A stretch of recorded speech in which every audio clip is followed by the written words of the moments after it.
जय हिंद। नमस्कार। आज के इस वीडियो में जो हम सब जानने वाले हैं, जिनमें आपका जो सीरीज चल रहा था भौतिकी एवं रसायन विज्ञान का एनसीईआरटी सार संग्रह साइंस की बुक का, उसी सीरीज को आगे बढ़ाते हुए हम आज ये लेकर आए हैं तीसरा पार्ट। इससे पहले ऑलरेडी 2 पार्ट अपलोड कर दिए गए हैं, जहां पर फिजिक्स के 2 चैप्टर यानी कि टोटल 3 चैप्टर को ऑलरेडी कवर कर दिए गए हैं।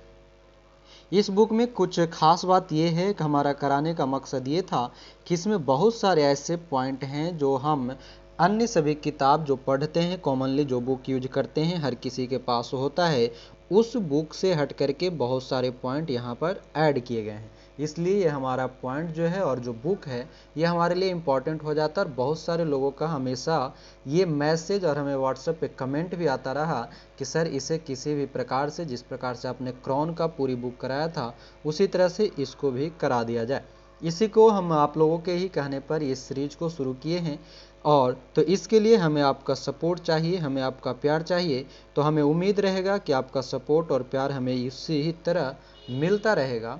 आप इस वीडियो को अपने दोस्तों तक, अन्य साथियों तक एक बार ज़रूर शेयर कर दें अपने सभी ग्रुप में, ताकि उनके पास भी पहुंच जाए और हमारा जो मेहनत है वो थोड़ी और ज़्यादा लोगों तक जा सके। इसी सीरीज को कंटिन्यू करते हुए आपको पहले हम बता दें कि कौन कौन सी चैप्टर अब तक कंप्लीट करा दी गई है। जिनमें हमने शुरू किया था फिजिक्स को, भौतिकी विज्ञान को, उसमें आपका चैप्टर 1 कंप्लीट हो चुका है। चैप्टर 2 हमने कंप्लीट कर रखा है। और जो दूसरा पार्ट, जो वीडियो का दूसरा पार्ट है, उसमें हमने गति एवं बल को कंप्लीट कर रखा है।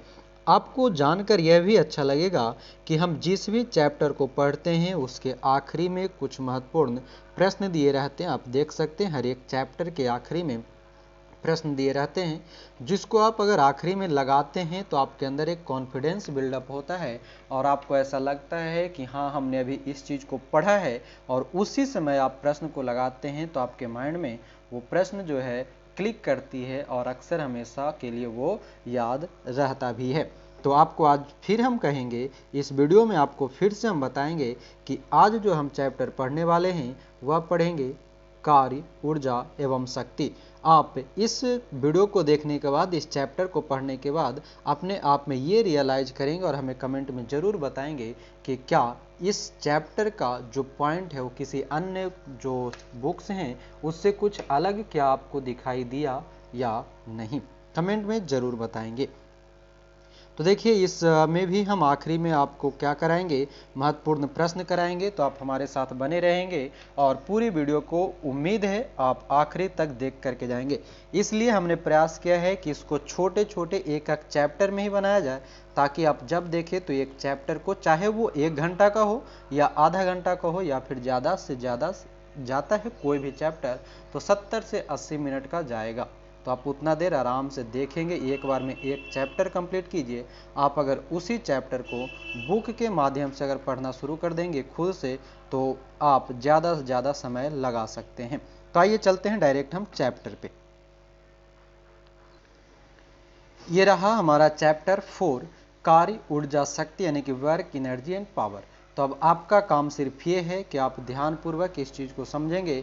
और अगर पहले के सभी पार्ट नहीं देखें तो उसे ज़रूर देख लेंगे, ताकि आपको वहाँ पर भी हमने समझाने का प्रयास कुछ अपने तरफ से किया है, यहाँ पर भी हम आपको अपने तरफ से समझाने का प्रयास करेंगे।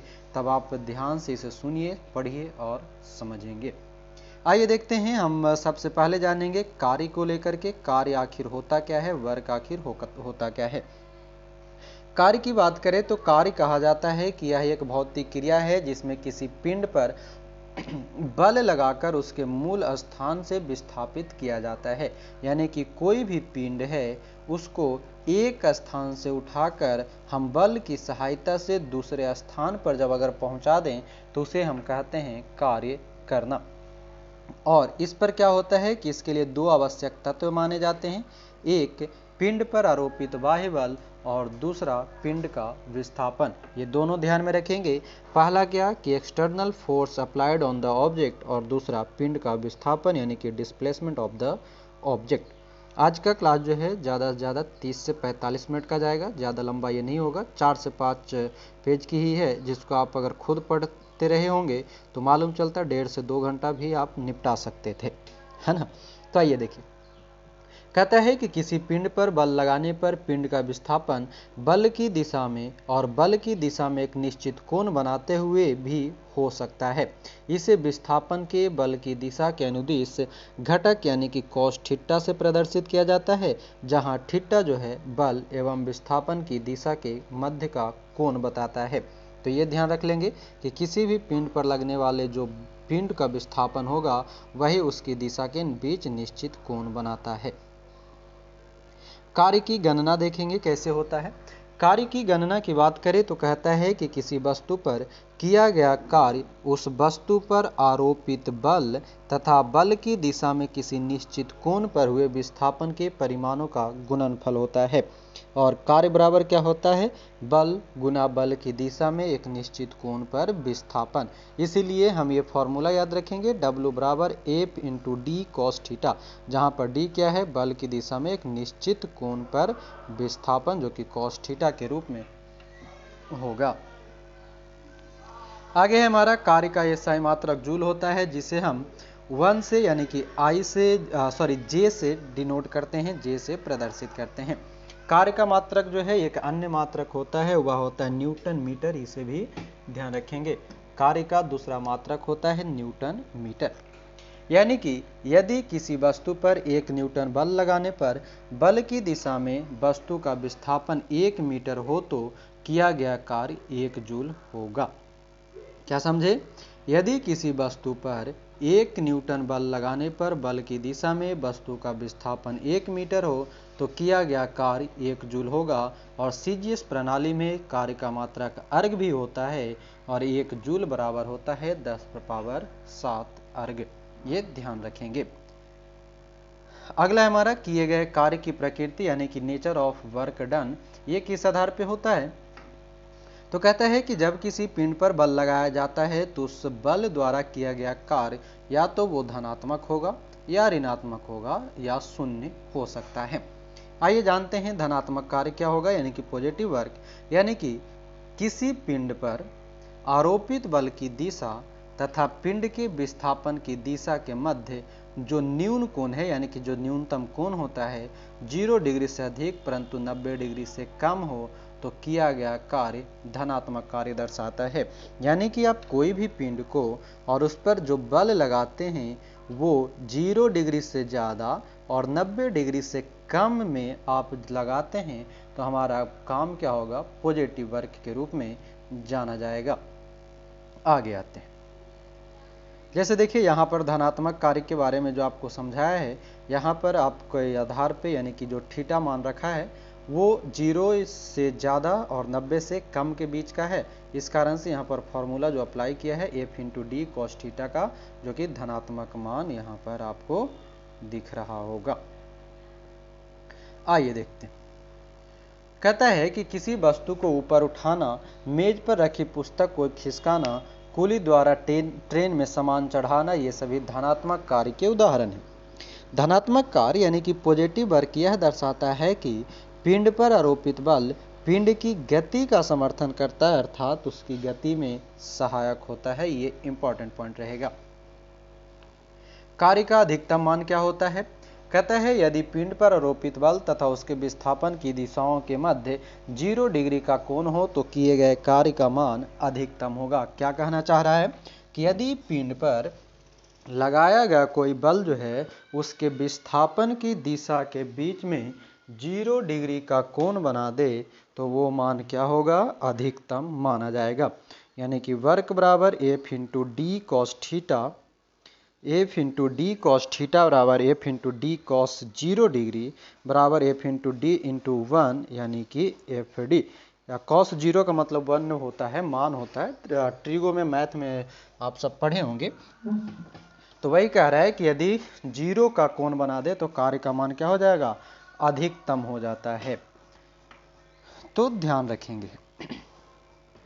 दूसरा है हमारा ऋणात्मक कार्य यानी कि नेगेटिव वर्क। यानी कि यदि किसी पिंड पर आरोपित बल तथा पिंड के विस्थापन की दिशा के मध्य का कोण 90 डिग्री से अधिक किंतु 180 डिग्री से कम हो तो किया गया कार्य ऋणात्मक होगा। यानी कि 90 प्लस होनी चाहिए और 180 माइनस होनी चाहिए, कम होना चाहिए। जैसा देखिए ये यहाँ पर आपका पॉइंट दे रखा है और cos 120 माना गया, यानी कि 180 से कम है, -1/2 उसका वैल्यू होता है। आप मैथ में पढ़े होंगे इन सभी का मान। तो कहता है कि वर्ग बराबर f into D cos theta का मान ऋणात्मक होगा। ठीक, यानी कि 90 से 180 के बीच में जब काम होगा तब हमारा काम ऋणात्मक, 0 से 90 के बीच में होगा तब हमारा काम धनात्मक होता है। कहना क्या चाह रहा है ये कि जब किसी गेंद को ऊपर की ओर उछाला जाता है तो उस गेंद पर पृथ्वी का गुरुत्वाकर्षण बल नीचे की ओर लगता है, जबकि गेंद का विस्थापन गति ऊपर की ओर होता है। इस प्रकार गुरुत्वाकर्षण बल के संदर्भ में यह कैसा होगा, तो ऋणात्मक कार्य होता है। आगे कहता है गेंद को ऊपर की ओर उछाला जाना, यानी कि थीटा बराबर 180 डिग्री, यानी कि चूंकि कार्य कार्यात्मक होगा और गेंद की गति की दिशा और गुरुत्वाकर्षण बल की दिशा ये डायग्राम में आपको दर्शाया गया। कहता है कि ऋणात्मक कार्य यह दर्शाता है कि पिंड पर आरोपित बल पिंड की गति का विरोध करता है, अर्थात उसकी गति में बाधक होता है। यानी कि हमेशा ऋणात्मक वर्ग आपको काम करने में विरोध करेगा। एक होता है कार्य का न्यूनतम, यानी यदि पिंड पर आरोपित बल तथा उसके विस्थापन की दिशा के बीच 180 डिग्री का कोण बनाया जाए तो किया गया कार्य हमेशा न्यूनतम होगा। तो ध्यान रखेंगे 180 वही फॉर्मूला अपनाना है, W बराबर F into D cos theta. वहाँ पर मान अगर आप 180 लगाएंगे तो काम माइनस में चला जाएगा, जबकि हम 0 डिग्री बना रहे थे तो हमारा काम पॉजिटिव में यानी कि अधिकतम हो रहा था। ध्यान रखेंगे। शून्य वर्ग यानी कि 0 वर्ग क्या है कि शून्य कार्य की 3 स्थिति संभव होती है। कौन कौन सी स्थिति है वो जाने। कहता है कि जब विस्थापन शून्य हो, यानी कि यदि किसी पिंड पर बल आरोपित करने के बाद भी उसका विस्थापन न हो, यानी कि शून्य विस्थापन हो, तो किया गया कार्य शून्य होगा।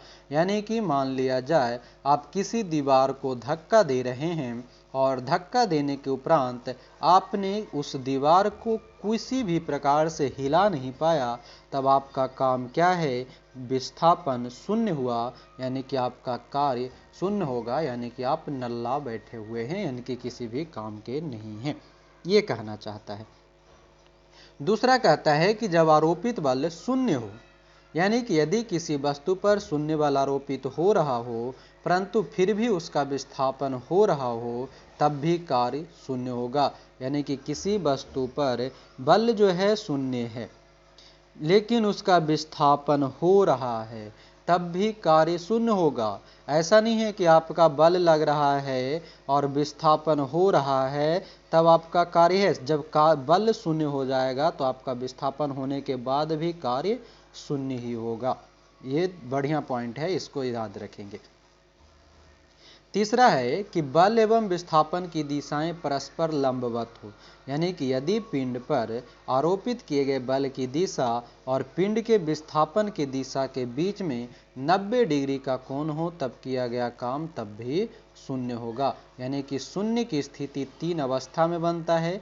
पहला कौन सी अवस्था, पुनः एक बार देख ले, आपको रिकॉल हो जाएगा। जब विस्थापन शून्य हो, जब आरोपित बल शून्य हो और बल एवं विस्थापन की दिशा परस्पर लंबवत हो, तब किया गया आपका कार्य शून्य होगा।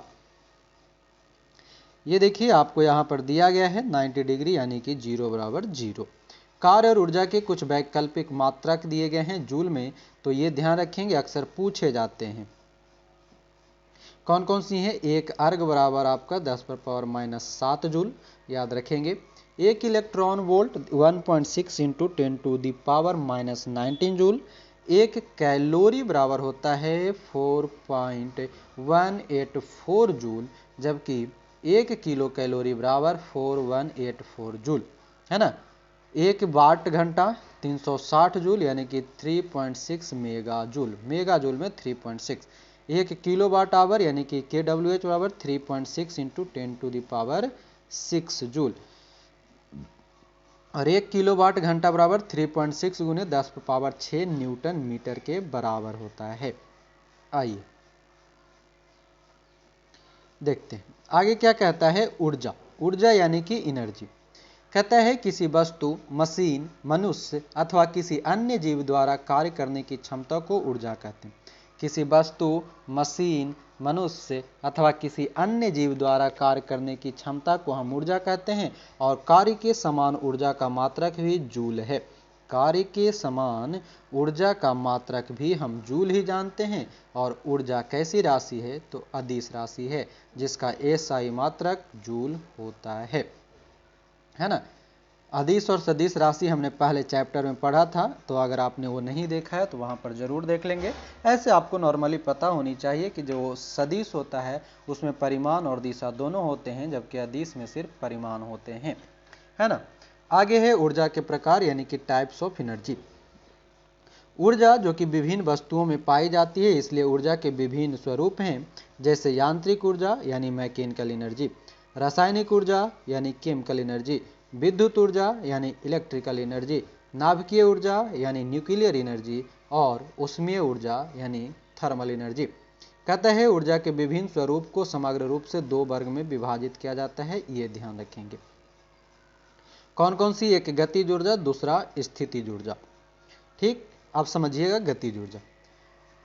गतिज ऊर्जा यानी काइनेटिक एनर्जी, यानी कहने का मतलब ये होता है कि किसी गतिशील वस्तु में, गतिशील यानी कि जो कंटिन्यूसली वो चल रहा होता है, यानी कि किसी गतिशील वस्तु में उसकी गति के कारण उत्पन्न कार्य करने की क्षमता को उस वस्तु की गतिज ऊर्जा कहते हैं। किसी गतिशील वस्तु की गतिज ऊर्जा की माप कार्य के उस परिमाण से की जाती है जो उस वस्तु को विरामावस्था से वर्तमान अवस्था अर्थात गति अथवा वेग तक लाने में किया गया हो। क्या कह रहा है कि कार्य किसी भी गतिशील वस्तु की गतिज ऊर्जा की माप कार्य के उस परिमाण के ऊपर की जाती है जो वस्तु को विराम अवस्था में यानी कि वर्तमान अवस्था में लाने के लिए किया जाता है।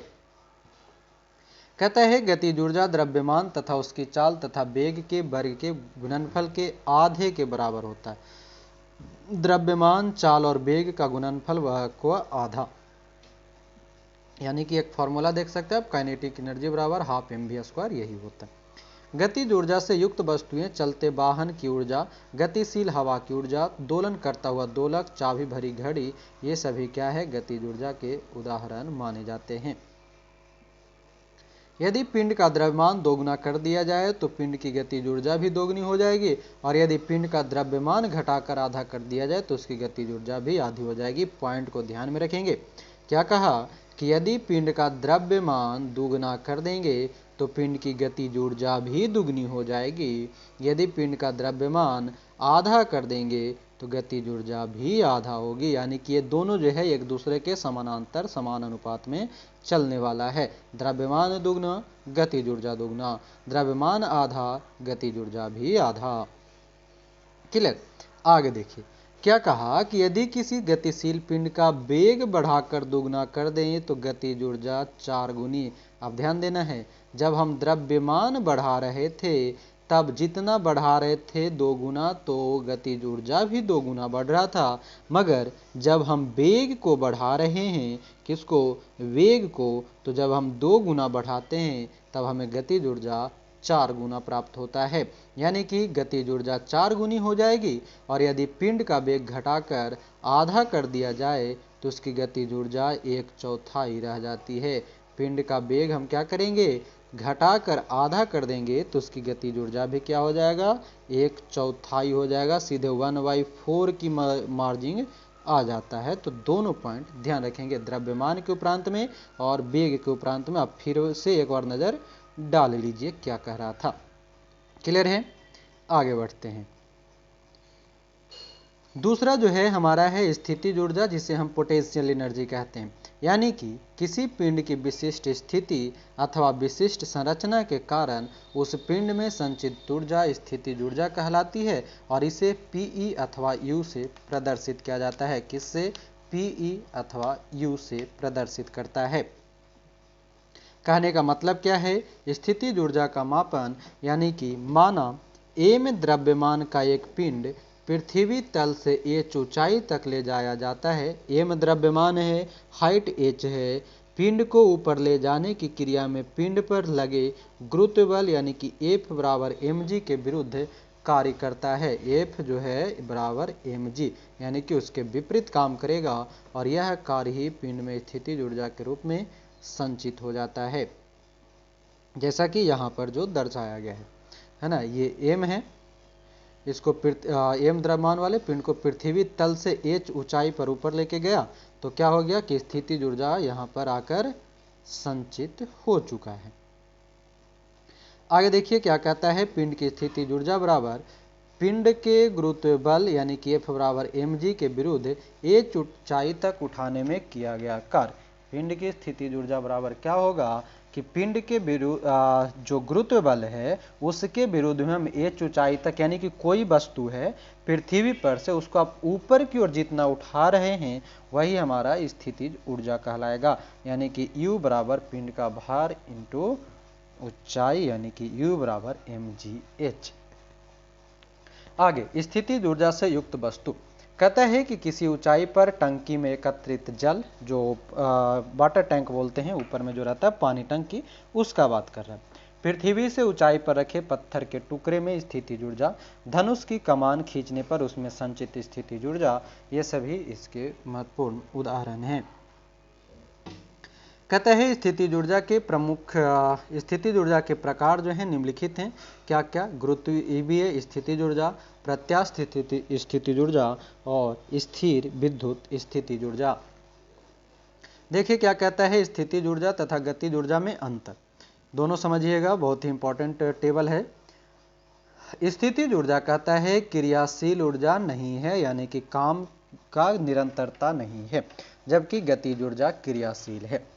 स्थितिज ऊर्जा ऊंचाई में परिवर्तन होने पर स्थितिज ऊर्जा में भी परिवर्तन होता है, और जबकि गतिज ऊर्जा वेग में परिवर्तन होने पर गतिज ऊर्जा में परिवर्तित होता है। ऊंचाई से गतिज ऊर्जा का मतलब नहीं है, मगर वेग से गतिज ऊर्जा का मतलब है।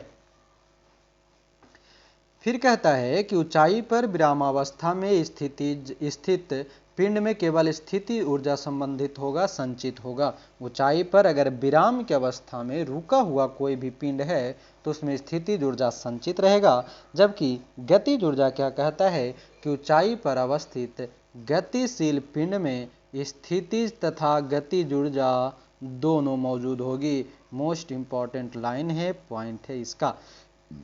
क्या बोला कि ऊंचाई पर अवस्थित कोई भी गतिशील पिंड, उसमें गतिशील यानी कि गतिज ऊर्जा और स्थितिज ऊर्जा दोनों रहेगा। आगे क्या कहता है कि स्थितिज ऊर्जा एक प्रकार का संचित ऊर्जा है, जबकि गतिज ऊर्जा एक प्रकार का संचित ऊर्जा नहीं है।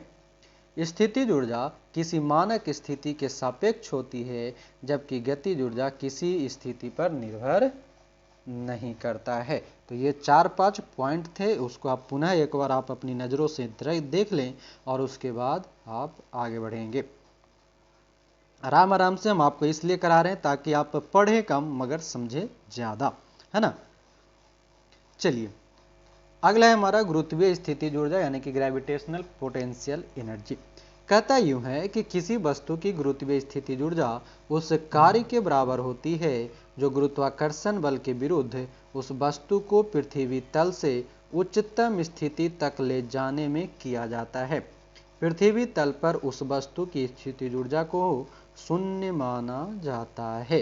क्या कहा कि किसी भी वस्तु की गुरुत्वीय स्थितिज ऊर्जा उस कार्य के बराबर होती है जो गुरुत्वाकर्षण के विरुद्ध उस वस्तु को पृथ्वी तल की उच्चतम स्थिति तक ले जाने में किया जाता है, और पृथ्वी पर उस वस्तु की स्थितिज ऊर्जा हमेशा शून्य होगा।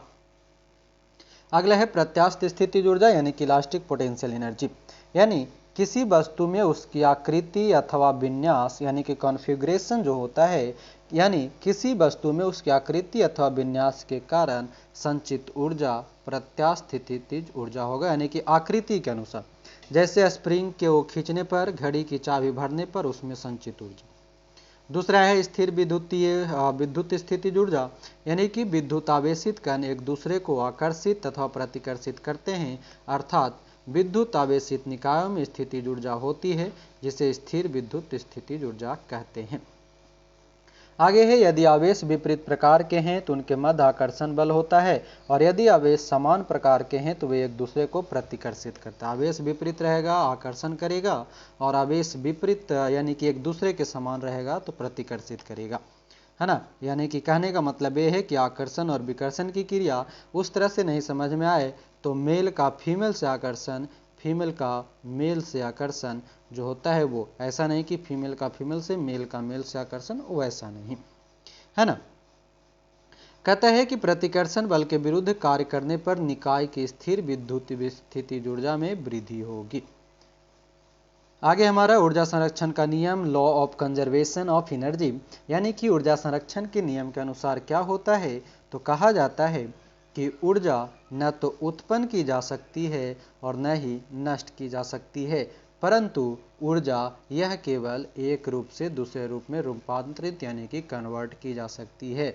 अर्थात एक बंद व्यवस्था क्लोज सिस्टम में संपूर्ण ऊर्जा का परिमाण कांस्टेंट रहता है। बंद व्यवस्था में संपूर्ण ऊर्जा का परिमाण जो होगा वो नियत रहता है। अगला है कि माना एम द्रव्यमान की एक वस्तु एच ऊंचाई से स्वतंत्रता पूर्वक गिराई जाती है। प्रारंभ में स्थितिज ऊर्जा का मान mgh तथा गतिज ऊर्जा का मान 0 होगा।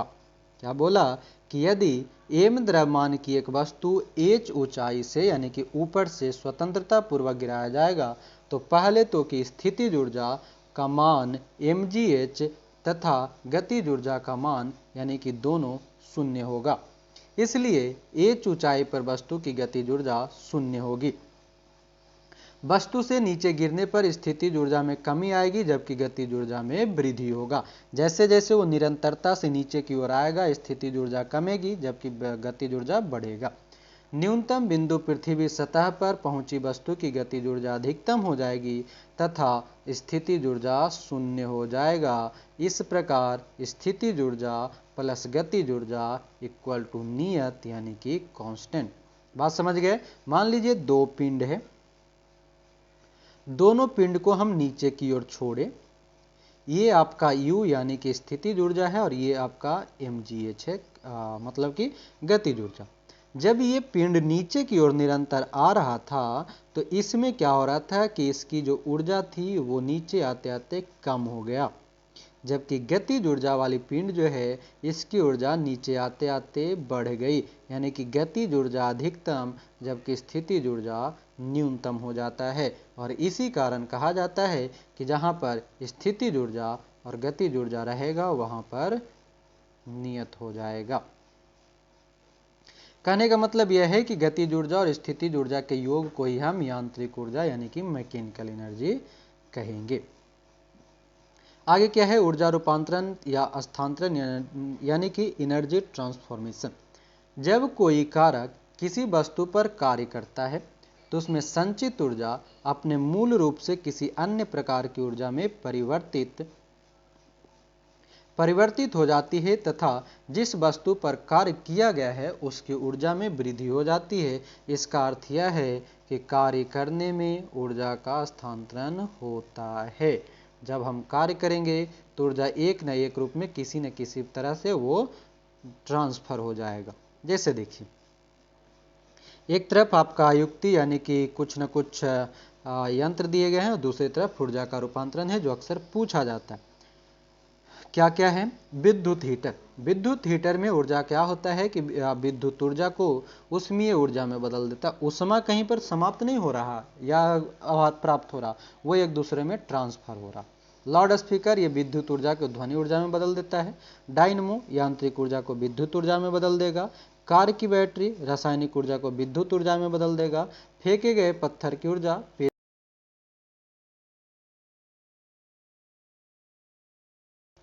करेंगे।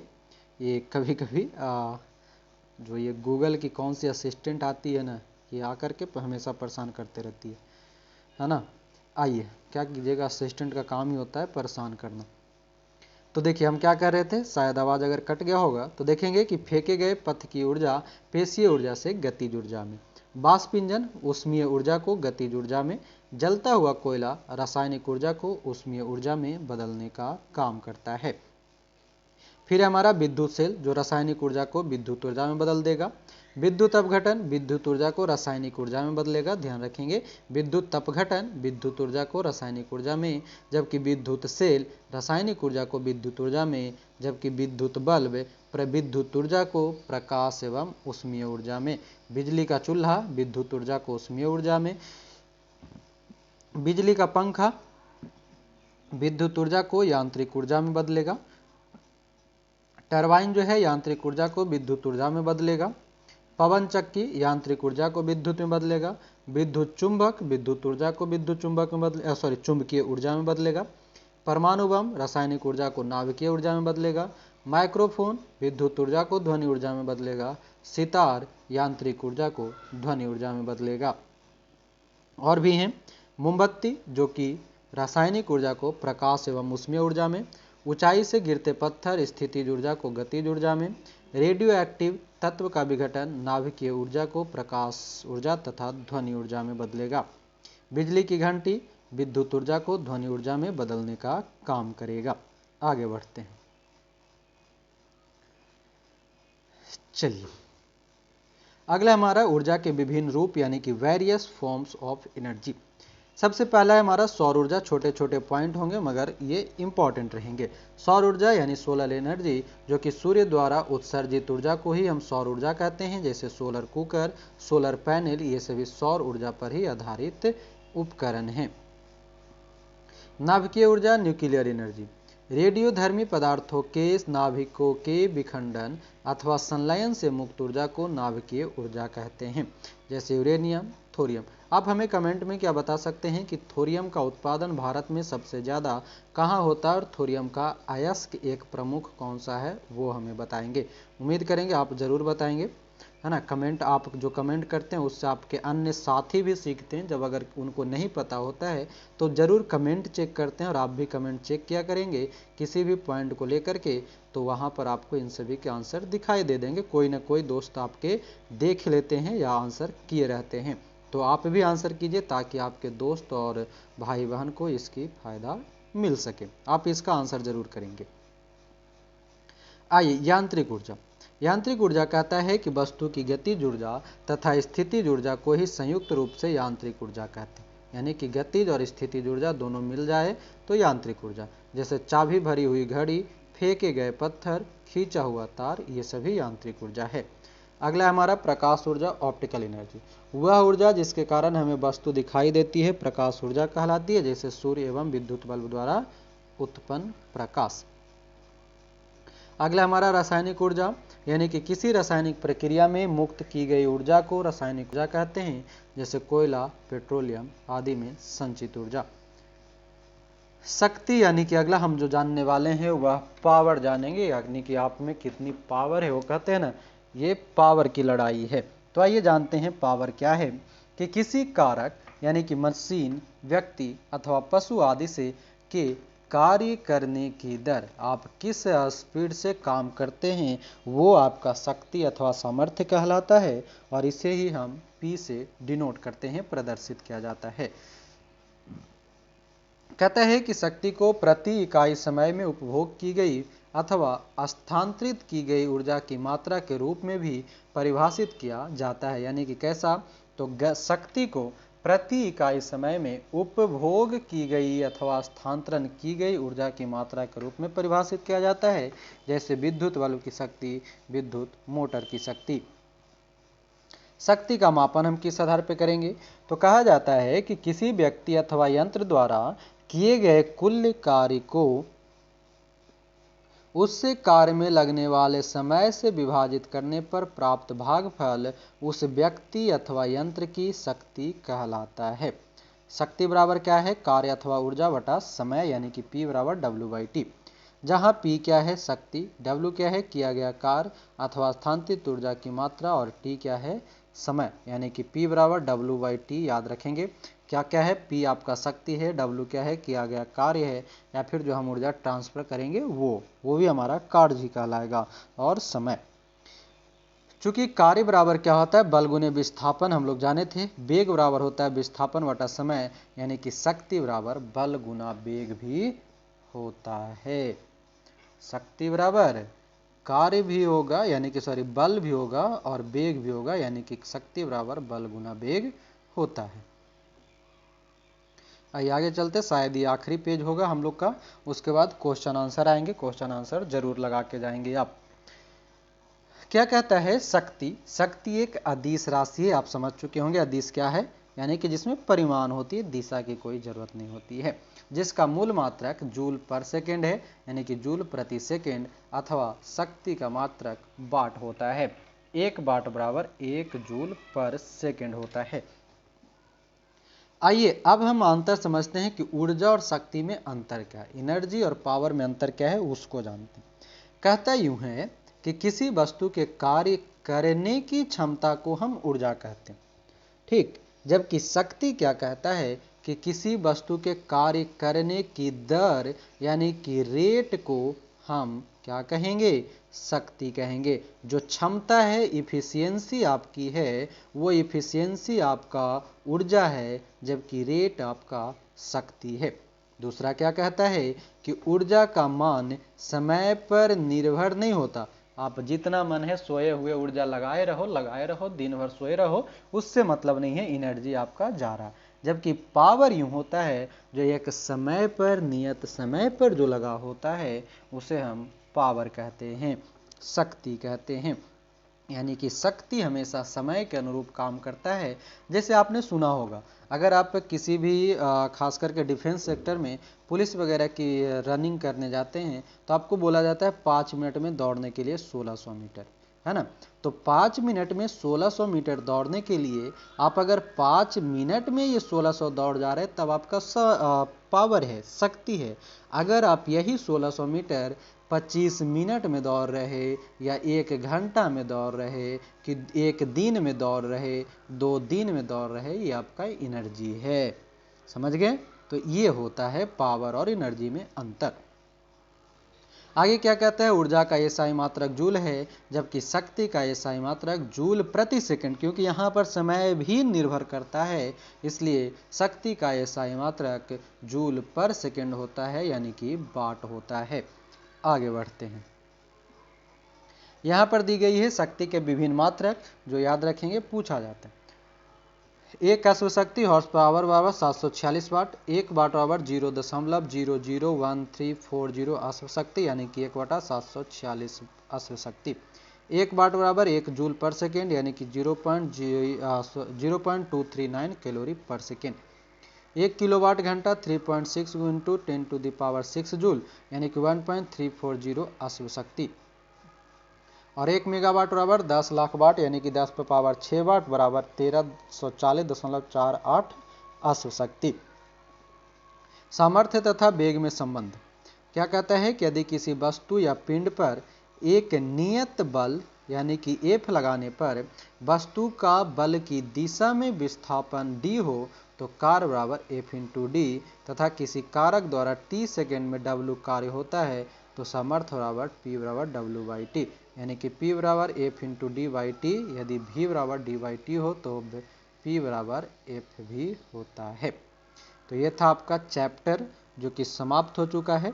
अब आपके पास कुछ प्रश्न हैं, उस प्रश्न को आप लगाएंगे और देखेंगे आप में अपने आप में एक कॉन्फिडेंस बिल्डअप होगा और आप आंसर करके जाएंगे। आइए देख लेते हैं, ज़्यादा नहीं 10 से 15 प्रश्न होंगे, आप इसे लगाएंगे। पहला है कि किसी निकाय पर बाह्य बल द्वारा किया गया कार्य जिस परिवर्तन के बराबर होता है वह क्या कहलाता है? कुल ऊर्जा कहलाता है। अगला है कि कार्य का एसआई मात्रा क्या है? तो जूल होता है। किसी वस्तु द्वारा किया गया कार्य हो सकता है तो धनात्मक, ऋणात्मक और शून्य, हम लोगों ने पढ़ा था ऊपर में, है ना, यानी कि ऑप्शन नंबर डी। 1 किलोवाट घंटा किस राशि का मात्रक है? तो 1 kWh जो होता है वो ऊर्जा की मात्रा है। कार्य तथा शक्ति में क्या संबंध होता है? तो कार्य बराबर शक्ति गुना समय। 1 अश्वशक्ति बराबर 746 वाट। कार्य के अधिकतम मान के लिए जी थीटा बल तथा विस्थापन की दिशाओं के मध्य कोण का मान क्या होगा? आंसर कर सकते हैं आप। थीटा बल और विस्थापन के बीच का कोण कितना होगा? आंसर कीजिए, तो मन में सोचिए, तो है ना। और आंसर देखने से पहले जल्दी से कमेंट में टाइप कर दीजिए, तब जाने क्या हो जाएगा 0 डिग्री। हमने क्या जाना था कि 0 डिग्री पे मान अधिकतम और 180 डिग्री पे मान न्यूनतम होता है। आइए अगला है निम्नलिखित में से कौन सुमेलित यानी कि सुमेलित करना है। ठीक है, अब यहाँ पर देख लीजिए, आपको यहाँ पर आप सुमेलित कर सकते हैं। जैसे लाउड स्पीकर, लाउड स्पीकर विद्युत ऊर्जा को ध्वनि ऊर्जा में बदल देगा। परमाणु बम रासायनिक ऊर्जा को नाभिकीय में बदल देगा। डायनमो विद्युत ऊर्जा को विद्युत चुंबकीय ऊर्जा में, और ट्रांसमीटर विद्युत ऊर्जा को माफ करेंगे, डायनमो यांत्रिक ऊर्जा को विद्युत ऊर्जा में और ट्रांसमीटर विद्युत ऊर्जा से विद्युत चुंबकीय ऊर्जा में परिवर्तित हो जाता है, यानी कि ऑप्शन नंबर आपका बी। ऊर्जा संरक्षण का आशय क्या है? तो ऊर्जा का न तो सृजन किया जा सकता और न ही विनाश किया जा सकता। चाबी भरी हुई घड़ी में कौन सी ऊर्जा रहेगी? तो यांत्रिक ऊर्जा रहेगा। फिर कहता है कि पवन ऊर्जा में ऊर्जा का कौन सा रूप विद्युत ऊर्जा में परिवर्तित होता है? तो गतिज ऊर्जा। और इस प्रकार से आपका चैप्टर नंबर 4 भी आज हम लोगों ने कंप्लीट कर लिया है, जो कि मात्र लगभग 40 मिनट की वीडियो हुई। तो उम्मीद करेंगे ये सेशन भी आपके लिए अच्छा रहा होगा, और अगला जब हम पार्ट देखेंगे उसमें हम ग्रेविटेशन को जानेंगे, गुरुत्वाकर्षण को जानेंगे। तो अगले पार्ट का इंतजार करेंगे। और इस वीडियो को हम ज़्यादा नहीं, आप हमारे चैनल पे अगर नए हैं तो चैनल को आप सब्सक्राइब करो या ना करो, आपका ये काम है, मगर आप ज़रूर इस वीडियो को अन्य लोगों तक ज़रूर पहुंचा दें, ताकि उन्हें भी कुछ बेनिफिट मिल सके, और हमारा भी थोड़ा सा सपोर्ट और आपका मोटिवेशन जो है हमें और मोटिवेट करेगा। आपका ही सपोर्ट जो है ये हमें मोटिवेट करता है। तो आप इस वीडियो को अपने दोस्तों के साथ, अपने स्टेटस में, अपने ग्रुप में ज़रूर शेयर करेंगे। और आज के लिए इतना ही। अभी के लिए आपका बहुत बहुत धन्यवाद। जय हिंद।